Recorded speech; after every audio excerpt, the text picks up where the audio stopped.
నమస్తే, welcome to JP news. ఈ రోజు మేము ఒక ఇంటర్వ్యూ దానికి సబ్ రిజిస్టర్ ఆఫీస్ కాడికి వెళ్ళాం. నిన్నటి నుంచి అక్కడ ఉన్న డాక్యుమెంట్ రైటర్స్ పెన్ డౌన్ చేసి నిరసన కార్యక్రమం తెలియజేస్తున్నారు. అసలు ఎందుకు చేస్తున్నారు అనే విషయంపై క్లారిటీ తెలుసుకునేందుకు సబ్ రిజిస్టర్ ఆఫీస్ కాడికి వెళ్ళాం. టైం అప్పుడు 11:10. మేము ఆఫీస్కి వెళ్ళేటప్పటికి ఎవరైనా సరే ప్రభుత్వ కార్యాలయాల్లో 10 గంటలకే ప్రతి ఒక్కరు అటెండ్ అవుతారు. లేదంటే ఇంకెక్కడైనా దూరాభారాల నుంచి వచ్చే వాళ్ళు ఎవరైనా ఉంటే 10:30 ఆ ప్రాంతం అవుతుంది. కానీ ఈ సబ్ రిజిస్టర్ ఆఫీస్ లో ఈ రోజు 11:10కి మేము వెళ్ళాము. వాళ్ళ దగ్గర నుంచి స్టేట్మెంట్ తీసుకున్నాము. అంతా అయ్యేటప్పటికి 11:40 అయింది. సబ్ రిజిస్టర్ ఆఫీస్ లో సబ్ రిజిస్టర్ గారిని ఏమన్నా ఒక 2 పాయింట్లు అడిగి తెలుసుకునేందుకు, ఆమెతో మాట్లాడేందుకు లోపలికి వెళ్ళాము. అక్కడ కుర్చీలో ఎవరూ లేరు. 11:45కి కూడా ప్రభుత్వ కార్యాలయంలో ప్రభుత్వ ఉద్యోగులు అక్కడికి చేరుకోవాలి. ఏంటి అని ఆరాధిస్తే వస్తున్నారు అని చెప్పారు. సరే, అప్పటికి 12 దాకా అక్కడే ఉన్నాం. సరే, తీరా చూస్తే 12 గంటలకు కూడా ఎవరు సబ్ రిజిస్టర్ ఆఫీస్ లో ఇన్ఛార్జ్ గా వ్యవహరించే వ్యక్తి గాని, సబ్ రిజిస్టర్ గా ఉన్న వాళ్ళు గాని ఆ సీట్ లో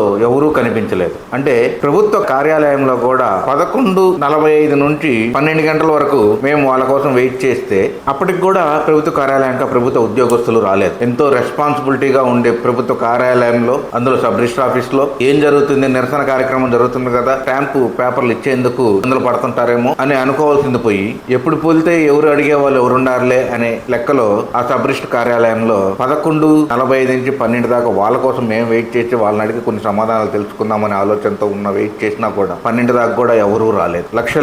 వేలు కాదు, లక్షలు కాదు, కోట్ల రూపాయల టర్న్ ఓవర్ అయ్యే సబ్ రిజిస్టర్ ఆఫీసర్లో ఎంత నెగ్లిజెన్సీగా ప్రభుత్వ అధికారులు పనిచేస్తున్నారనే విషయం అక్కడ చూస్తుంటేనే విషయం పూర్తిగా తెలుస్తుంది. సబ్ రిజిస్టర్ కార్యాలయం అసలు చాలా దగ్గరగా టౌన్ లో అందరికి అందుబాటులో ఉన్నది. ఒకప్పట్లో గతంలో ఉన్న సబ్ రిజిస్టర్ ఆయన సొంత స్వలాభాల కోసం తీసుకెళ్లి దాదాపుగా ఉన్న ఆఫీస్ కాడి నుంచి కూడా 1.5 కిలోమీటర్ దూరం అవతల మండుటి ఎండలో వెళ్ళాలి. ఆటోలు కూడా వెళ్ళవు. ఎవరైనా రైతులు పోవాలన్నా, ఇంకెవరైనా ప్రయాణం చేయాలన్నా, అది కనుక్కోవాలన్నా కూడా చాలా కష్టంగా, చాలా దూరాభారంలో పెట్టున్నారు. మేము ఆరా తీస్తే తెలిసిన విషయం మాకు. సబ్ రిజిస్టర్ కార్యాలయం ఎప్పుడు ప్రజలకు అందుబాటులో ఉండాలి. ఎవరైనా డబ్బులు తీసుకెళ్లేందుకు కానీ, డబ్బులు తీసుకునేందుకు కానీ, అక్కడ ఇచ్చుకోవడం, పుచ్చుకోవడం వాటికి కూడా ఉండాల్సిన ప్రదేశం కొంచెం దగ్గరగా, పోలీస్ స్టేషన్ కి దగ్గరగా అయినా కానీ, టౌన్ కి కొంచెం చాలా దగ్గరలోగానే ఉండాలా. అలాంటిది పాత ఆఫీస్ ఉన్న దగ్గర నుంచి కూడా 1.5 కిలోమీటర్ దూరంలో ఎక్కడో 14వ వార్డు సచివాలయం అవతలకు కూడా వెళ్ళాలి. 14వ వార్డు సచివాలయమే కొంచెం చాలా దూరభారంగా ఉంటుంది.